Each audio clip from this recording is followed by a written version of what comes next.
like Kirby, but even cooler, just that we can't metamorph into different beings, at least not yet. Anyway, Marby, but I am our working first... on being able to fit an entire car into my mouth. That is on the works, in the works. Honestly, guys, stay tuned. VCS Week 3, Marby becomes a Transformer. Eats a car. Yeah, alright. We are into game. It's our first best of 3, Team Flash against GAM. The first thing I want to touch on is I want to talk about this mid lane, because that's not Yoshino. And I'm a little bit upset about that, because I quite like Yoshino, and I thought he played really well in Week 1. I am very underwhelmed by Yoshino. On any pick that is not called Rise, he has been pretty much blasted in lane on everything else.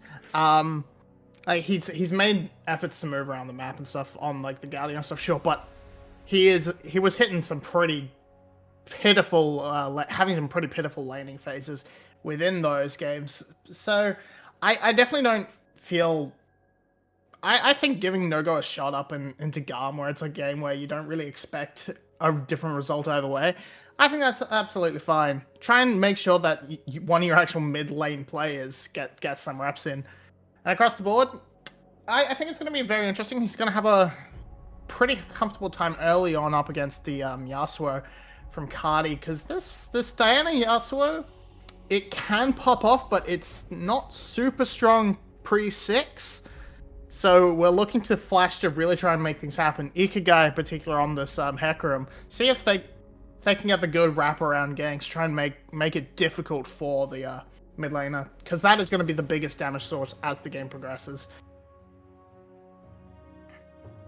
We are seeing this Yasuo Diana composition, which the analyst desk did highlight, and it's one that takes my mind back actually to earlier this year in the LEC, where Mad Lions played it 2 games in a row, and they had good success with it as well. So I've seen firsthand the amount of power that the Yasuo Diana composition can have, and as I think Thana was mentioning, you've got the early game of the Renekton, the Jhin. So GAM are going to be able to get to the mid stage of this game very easily and in a very comfortable spot. But if we get past that, all of a sudden we're going to be seeing this Gwen, this Victor, this Jinx absolutely tearing GAM to shreds. Yeah, and it is worth mentioning, just on the side, that the VCS is not being played in isolation this time around. We have seen the Diana Yasuo pretty much the same comp, almost exactly, in the C games from GAM, where they lost to SBTC, which is one of our worst teams. Now, stuck in that tournament, whatever, put that aside. But it hasn't really had the best sort of opening to it. But now Levi is looking to make something happen on the map. See what they can get done early. Lots of CC in the lane. And they're going straight onto the Tahm-Kench. There's very little Artie can do. B will just tank things up with the thick skin. And now Slater in a 1v3, trying to pick up the kill onto B. Levi tanking the tower. Actually, Star tanking the tower. Takes so many tower shots. And Levi will be able to survive. GAM flawlessly executing the dive. Making a huge use out of that CC coming out from B and Style. Landing that Abyssal Dive just really does a lot there, because if you miss that, you probably can't really pull off the dive as effectively. But let's see if Ikigai can stop it back or two. Get a kill, he picks up Jhin, and we're seeing a replay. But yeah, lands the tongue lash into the Abyssal Dive. It's very clean from here, and they just know Slater can't clap back the damage hard enough, and can't really do anything as Star's just able to tank up for Levi. Nice and clean. And then they just sort of hang around a little bit to push in this final wave, and that gives Ikigai the opportunity to get in there. He gets one back. That's a good start to the jungler. Can't stop that second back, though. A good job from Ikigai to be able to get one kill. I don't know if that meant that Style was effectively able to reset even quicker.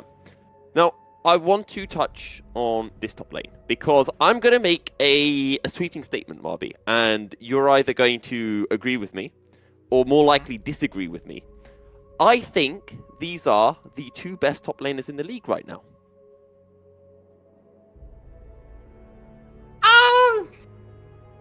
My gut reaction really wants to say no, because it feels a little bit early to put Marcus up there, but Yeah. I mean, we expect a little bit more out of Harsmid, and there's a lot to be left to be decided on the side of Cerberus. So I could see it. Marcus is I think falls a little bit flat, especially when it comes to moving out of the lane. In lane, Marcus is actually really insane. He's got a so Alfari then. Yeah, that works. That works. A very strong laner, has a bit of a... The thing that really stands out in my mind is that sitting in bush on Jace around the Baron Pit, and then just the whole fight happens, and then he leaves the bush to join. It's terrible. But was that Marcus's fault, or was that the rest of the team's fault for, letting them be caught and not playing around the Jace? That was his fault. Anyway. Okay. We do have a dive in the bottom lane. It's a rinse and repeat from GAM. They're looking for Artie, but Artie buying a lot of time here. And maybe this time, the dive has not been executed right. Levi on no HP. He cannot have any impact in this fight. He throws out one Crescent Strike, but that is all. It's a 1-for-1. Onslaught of Shadows flashed away by Style. Deadly Flourish will not lock the Hecarim down in place, and it will just be the 1-for-1 at the end of the play.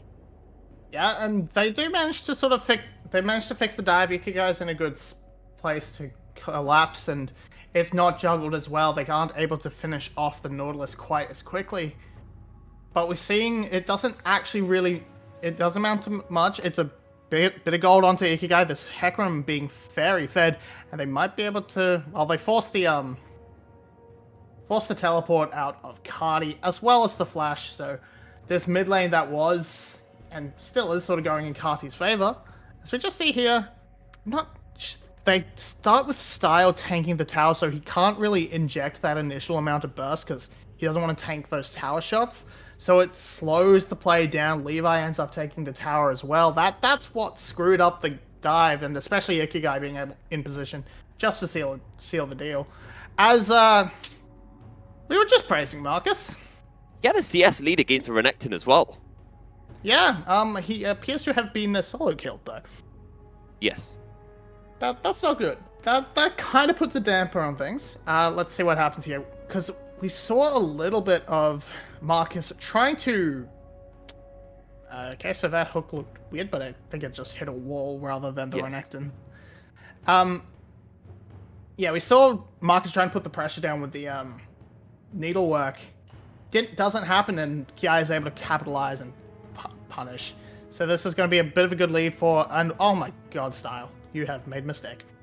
And this all comes down to that previous dive, because Style burned his flash. He doesn't have a flash available, and it is something that I did want to bring up, because now you have an immobile AD carry with no flash against a Nautilus, against a Hecarim, and before it was all GAM playing against this Team Flash bottom lane, and now all of a sudden it's the Jhin that's going to be susceptible to Team Flash. Yeah, it's worked out pretty okay for the side of Team Flash, but now it's going to be a collapse onto Slater. Ikigai is in position.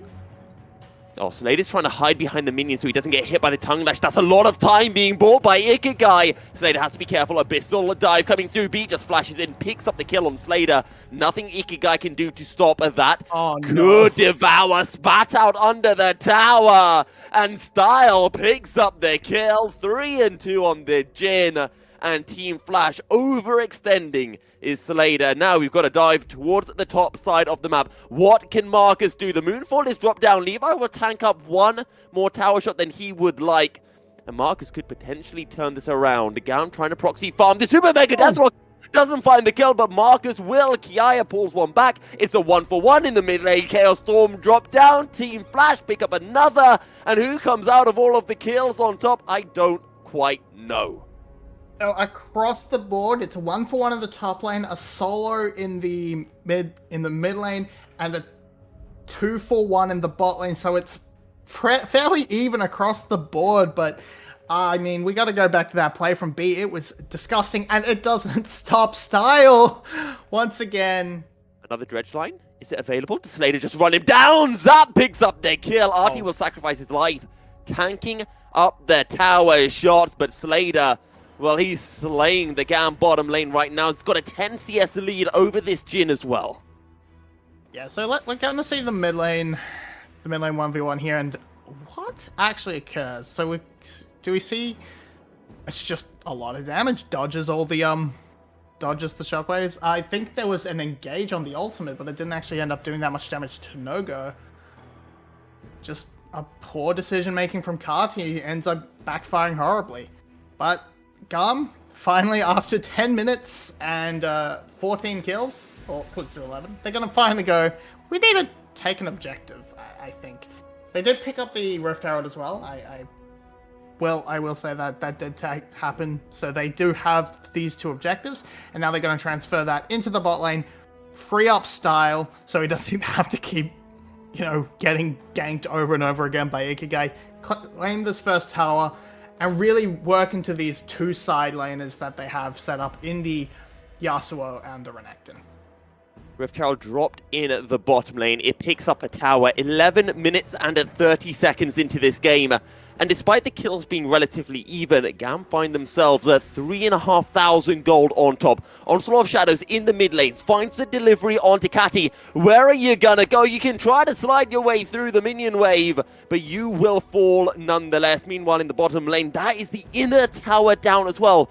2 towers have already fallen. That's a lot of gold going into Style, but the issue that I see with this Marby is the fact that now this wave can just be frozen, and how can Style and B really approach this wave without being collapsed on massively by a Hecarim? It's gonna be a little bit difficult, but No-Go is just deciding to bully out Style instead. And the big problem problem for Flash is Kiara is coming back for that top lane king spot. He is mad that he wasn't first All-Pro in Winter. Who was it? Actually, no, he was, but he shouldn't have been. He's mad that he got it when he didn't deserve it, and he's like, now I'm gonna deserve it, and I'm not gonna get it. So anyway, he wants to be undisputed, the best top laner. He's smashing markets in lane. It's going extremely well for him, but the problem is, it's alleviated a little bit because Renekton is getting a lead. But if all the gold is on Jhin and Yasuo can't keep up, this Hecarim becomes extra useful.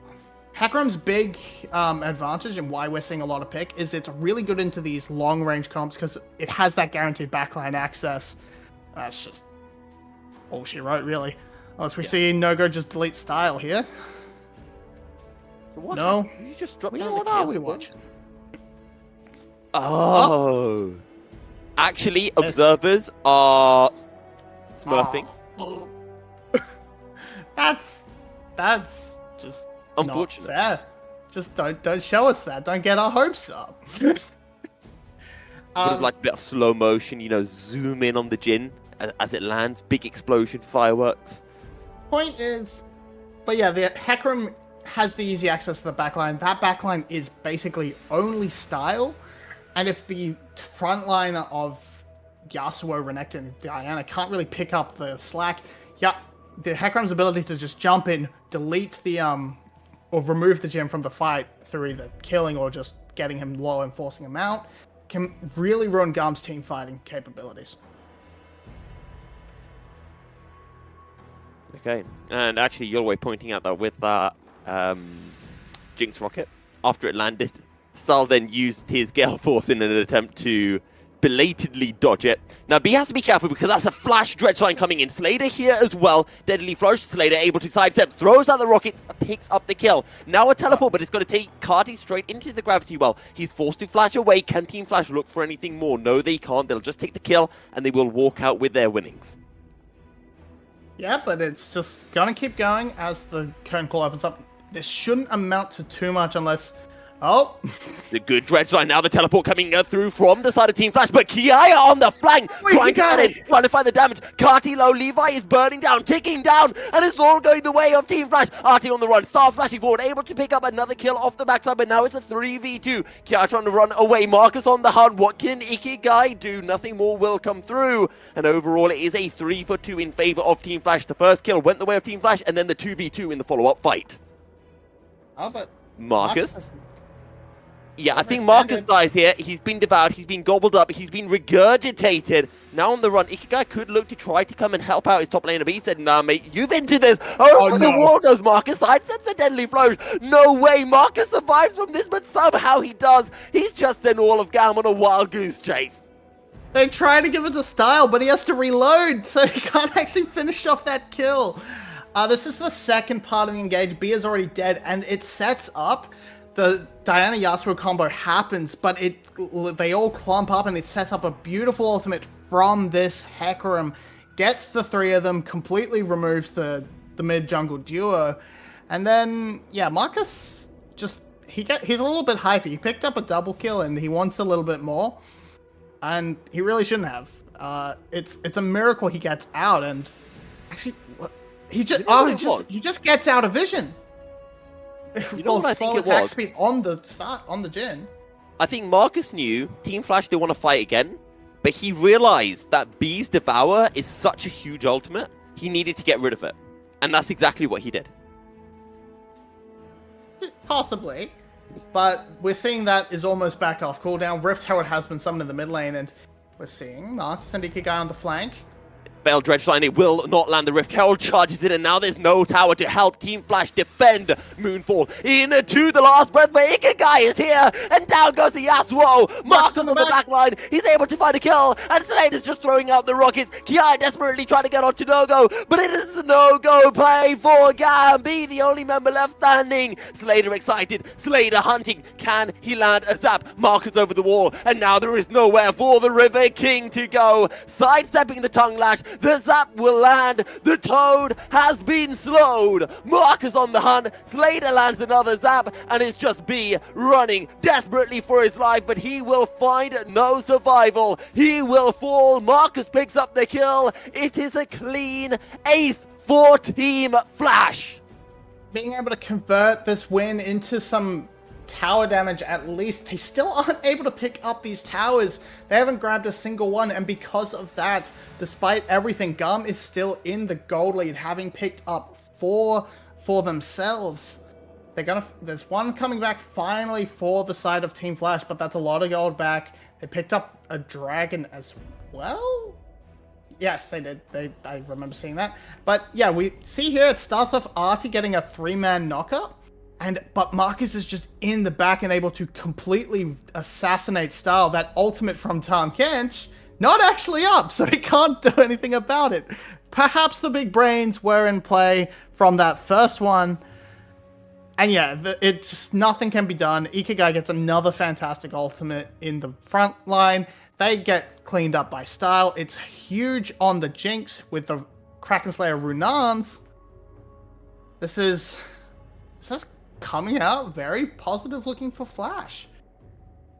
We said at the start of this game that GAM have such a strong mid-game. Once Kiaya, Kati, Levi, Star, they're on 1 to 2 items, they do so much work.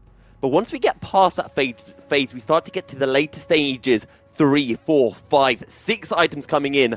Team Flash, with all of these late-game monsters of a Gwen, a Victor, a Jinx, they become huge. And my question to you now is, do GAM need to find something substantial? Otherwise, are they just going to get massively outscaled in this game? I think so. We look at this top lane, and Kiaya was 3-0, and Marcus was 1-3. Now Marcus has picked up 4 kills along the way. As Ikigai, he's going to have to ult out. Should be fine.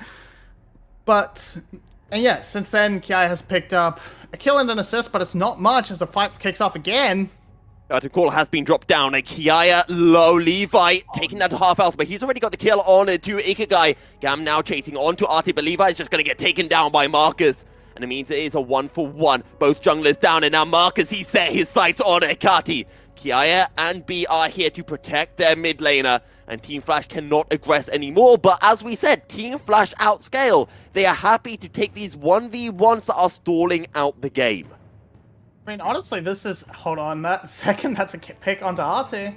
Missile dive into the last breath. Artie flashing away. Now he lands a dredge line. Slater's making his way over, but Slater is a little bit too late to the party. Style is making his way out. Marcus and Nogo now on the chase of Kati. Again, it's 1 kill for nothing for GAM, but it will just become a 1-for-1 as Nogo picks up the kill onto Kati. Another 1-for-1 for Team Flash, and the game will stall out even further.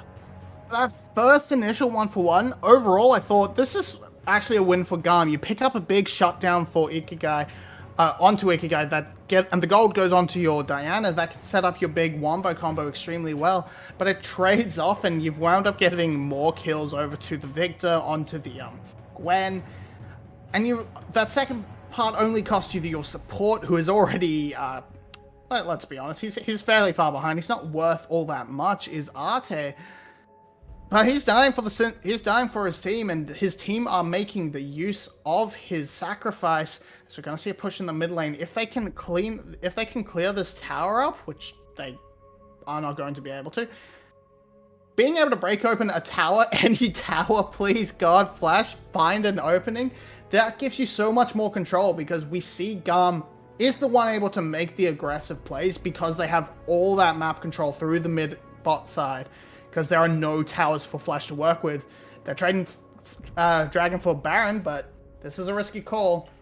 This is Zombie and Kiaya. They need to find a way to stall out the Baron. The curtain call dropped as well. Will it be enough? Keep an eye on Marcus. He's looking for the flank. The Dominus has already been dropped down, and now Marcus shows himself. Artie going in. The focus onto Levi, but Artie's already down. The Baron has been secured. Marcus now on the retreat. Team Flash, do they want to fight, or do they just try to keep the Baron? Another member falls. Now it's Slater. It's a 2-for-0 for GAM, and they pick up a third as Ikigai falls as well. 2 members of Team Flash still have the Baron buff up, and this is a 2-split push for Team Flash. Okay, it's not going to stop us. They want to try and remove this from Marcus. Not really synced up the deadly flourish along with the spit, but Marcus will just fall. Nogo flashing forward forces the Flash away from Style, and there were 5, then there were 2, and now there is just 1 Baron buff left for Flash. It was looking so good. I thought that GAM had kind of committed to blowing up Arte, dumping the Moonfall exclusively onto that support, but it doesn't actually seem to matter, because we see it start off, it looks actually very good, but Ikigai doesn't follow up instantly. Actually, his ultimate was already down? So was the Needlework. They just didn't have the ultimates for this fight, it seems, and that's where GAM is able to find this massive victory. Not having the ults when they go for the fight. It feels like something teams forget a lot. They think, oh, we've won a couple of fights, we can now win, but you still have to remember, this is still the mid-game. This is still GAM's territory. This is still the territory of a Renekton, a Diana, a Yasuo, a Jhin. You need to be patient a little bit longer if you're Team Flash. You need to wait for that opening. You need to wait for this Jinx and Victor to get that 1-2 more items. They're so close to taking down GAM, who have not lost a game this split. Yes, we've only had 2 series so far, but GAM have looked absolutely indestructible. Yeah, we're seeing that GAM, like, even though they looked like that they were losing team fights handily over and over again, they weren't out of the game at all. Their gold was still even. It's climbed up to about 4K now. And there's still only those two towers taken for Flash. That's where the gold really has come in from. That and some of the CS in... Actually, I don't know. I don't even think the CS really played a big part of it. It's just been these towers that are coming in huge. The local gold, the everything. It's just keeping GAM afloat now that they've picked up a few shutdowns in that last fight. The gold has blossomed. And now, what was a very impotent mid-jungle combo, that's actually extremely threatening right now, and if GAM can play the vision game correctly, can get that good flank off from Levi, they can completely instantly win a team fight. Now, with Baron not spawning for another couple of minutes, with Drake not up for another couple of minutes as well, I want to take this opportunity to talk about Nogo, because at the start of this game, I said Nogo was playing instead of Yoshino, and I was upset by that. But I have to take that back, because Nogo has played phenomenally well. Yes, he got bullied a tiny bit by the Yasuo in the first 10 minutes, but after that point, he has been fantastic. The only player in this game not to die as well. 3-0-6, having a stellar performance in just his second VCS game. Yeah, he's played this Victor matchup extremely well, but it's still yet to see if he can really translate this into a carry performance. He's gone very defensively in his itemization, but not. Thankfully, he hasn't entered the build in terms of damage. Oh, no. And now here's the kill. You cursed him, Matt. I cursed him. I cursed Marcus. I've cursed Nogo. I think we've cursed GAM. We've cursed everyone in this game, and I'm sure the cursing will not stop, not just for this series, but for the entire day. Now, Arte being spotted out. This is a 3v1. He flashes over the wall. Beautiful deadly flourish from Style, which will lock Arte in place and provide an easy kill for GAM. However, Marcus has found Kiaya. He's trying to get the kill before the Yasuo shows up, but Kati is here, and now it's a 2v1. Yeah, Marcus, what can you do? He's trying to snip, but he will not be able to get onto Kiaya, and GAM find 3 kills in quick succession. Team Flash starting to fall apart. We saw the same kind of thing from Team Secret yesterday. They were in a situation where maybe they could have held on to the game, but then these little mistakes in GAM being able to find stragglers and being able just to cement their lead. We're just seeing so much more control coming in through the side of GAM. They have very deep vision. They've had the ability to control the vision all throughout this Team Flash's jungle. Again, there's no towers to fall back to. There's no safety in those jungles for Flash. And GAM are able to capitalize, are able to get those picks, and just sometimes it's by the skin of their teeth. That deadly flourish was at the very tip, just over the wall. Yep. It was very close. Arte very close, almost could have gotten away, but what leads to one thing leads to another, and Marcus is too far pushed up an empty lane trying to get anything done onto Kiaya rather, and it can't happen. The Renekton is just too tanky right now with these 3 items. GAM have been able to pick up 3 Drakes. If they get one more, that is Hextech Soul. That's a pretty nice buff for the members of GAM and could overdo or outdo some of the scaling that Team Flash have over GAM. So my question now becomes, Team Flash have 4 minutes before that Drake. They've got 4 minutes to scale before they essentially have to take another fight against GAM. We've not seen a 5v5 fight between these two teams for quite a while. So I want to look at Team Flash. I want to look at their itemization.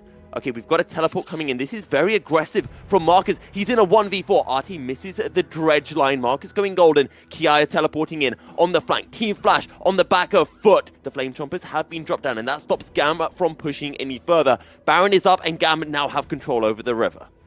There's no needlework available, so Marcus is not going to be quite as deadly as before. It's up to really up to the... Can Ikigai get a huge ult? They are clumped up, so this could be a big opportunity if they layer the AoE in the pit.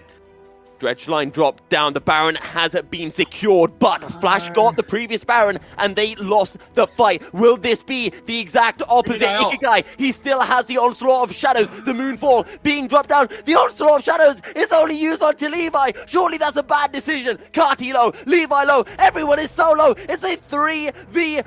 Kiaya being peeled away by Ikigai as Noko just continues to drop down the damage. Marcus is able to get the kill onto Levi on the top side of the fight. And the 3 members of GAM continue to back away, almost identical to the previous fight, or the previous time we had a Baron. This time it's Team Flash coming out on top, but GAM have 3 members still alive with that Baron buff, and Team Flash are showing that they are not out of this game just yet. Yeah, Flash are gonna be able to convert this into a bit more gold into their pockets, which is nice to see, but overall, just a very scattered team fight. They didn't seem to really know what they were doing. They weren't willing to make a call as Kiaya's looking trying to make a play onto Ikigai in the river. Shouldn't really happen, shouldn't amount to much, but this one might. B's going for Nogo. Oh, Hextech Gates and Nogo. Oh, he's in a very tricky situation. He drops down the gravity well, which buys enough time. He's trying to run. He's trying to get the movement speed. But Ikigai is not close enough. Nogo is trying to sidestep absolutely everything, but he will eventually fall, and Kati picks up the kill. Yeah, they managed to find him on the retreat, not resetting quickly enough, unlike GAM, who have that 4-second recall plus the Hextech Rift to get out onto the get back out to try and catch those members of Team Flash. Yeah. Words are hard. But, and now they have the Baron. They can push extremely hard across these two lanes. Carty in the top side, the rest in the middle. Style has been picked though. Levi just goes on to Slater, and Slater is down. The Jinx has fallen. Last breath there coming in from Carty. He's able to get another kill, and now to 2v4. B just tanking up the tower, and Team Flash will fall in their own base, and that might very well be game. Nogo up in 5 seconds, but after that, it's 20 more seconds for Arte, and the minion wave is crashing in. Team Flash have got closer than any other team have gotten to taking a single game off GAM, but they will have to wait a little longer. A good display from Flash, but in the end, GAM hold their nerve. GAM will take down the final tower, and GAM will take game 1. Flash came in with a very strong early game. I must say, I was very impressed with it.